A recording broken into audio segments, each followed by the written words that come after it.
how arduous is security reporting, and are sometimes people putting the pain on themselves for that matter? Yeah, I think it's also important to kind of clarify there's lots of different types of reporting in security, Sure. right? And so you've got proactive teams that are generating, reports that have more verbose sections of here's what we did, here was our methodology, or like incident response, like, hey, here was a timeline of things, and that takes a lot of time, and that's pretty arduous, right? And in a manual fashion. And then the security team at large needs to take all this data, as Mike was mentioning, like bringing this data together and trying to make sense of it, in addition to being able to show trends over time, right? So it definitely, you actually end up finding yourself in some form of a reporting process in a big chunk of your day as a security team. Here's a good one from Dutch Schwartz. Question: if you had only 5 minutes, what standard report would you share with a C-level business peer that would tell the best story? Maturity assessment. That's what I have right now as the most holistic view as to how our security program is doing. So if I really only have a short period of time, that's what I want to communicate.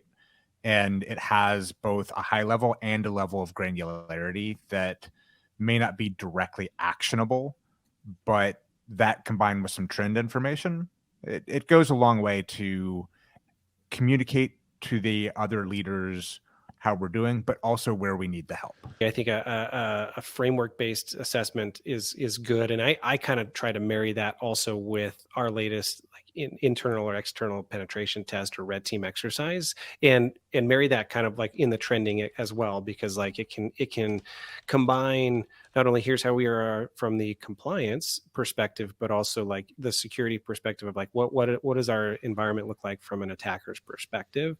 But the trend is really the key, and that's what we tend to hammer home on, is like whatever you choose as your baseline metric for reporting, make sure you have a way to show the trends over time of what areas you're focused on, what are areas improving, and then that also helps dictate what you're going to work on next. And that can be done in 5 minutes if you have the right metrics in place.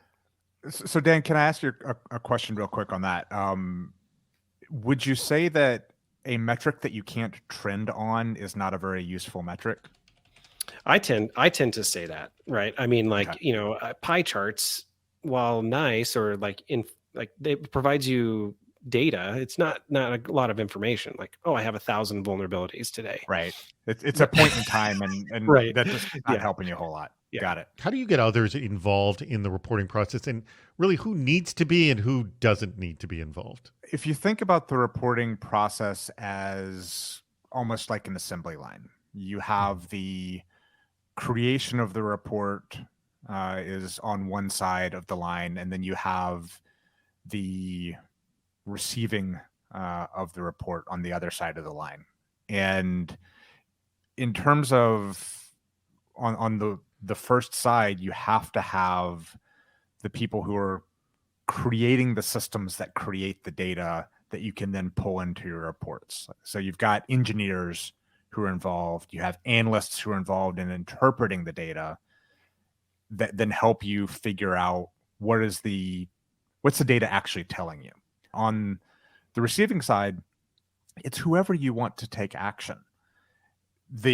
Giving someone a report that they're not expected to take any action with, it's informative, and the odds are they're not going to even read it. That's how I frame who's involved. Is there's the creation side of it, maybe you could call it the value creation side of the reporting process, and then there's the value realization side, the folks who can actually take action on what those reports are showing. How is improvement being shown where, it's the validity of the work, that cybersecurity is doing?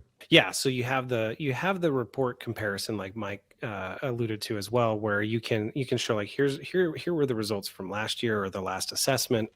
So you start to show that trending of the same types of assessments and their improvement, but you also have like what we call the service level agreements that you've maybe put into some form of like maybe not a formal contract, but like, hey, every time a critical vulnerability gets reported in our environment, we're going to fix that within 2 days or something like that. So you now have metrics and benchmarks of how you're actually trending in those types of arenas as well, where hey, we need to actually show if our program as a whole from an operational perspective is continuing to meet our metrics and our bar, setting the bar high and staying staying aligned with those benchmarks as well. So it's great to get feedback, right? I mean, I think that's probably one thing that security people don't necessarily do is like, hey, did that report make sense? Like, is there something I could have done better with the report itself, right? Because they're very focused on the actual findings or the process.